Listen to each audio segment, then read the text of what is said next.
Hello everyone, এটা 27শে মার্চের shorts.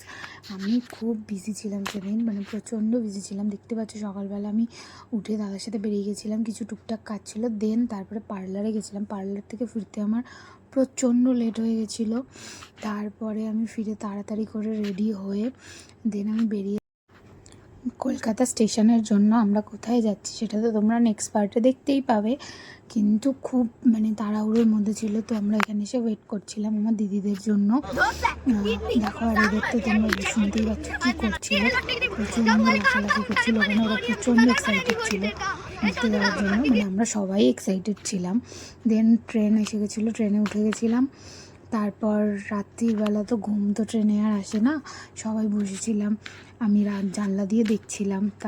তারপর দেখতে দেখতে বোর হয়ে গেল, কিন্তু আলাদাই সৌন্দর্য একটা।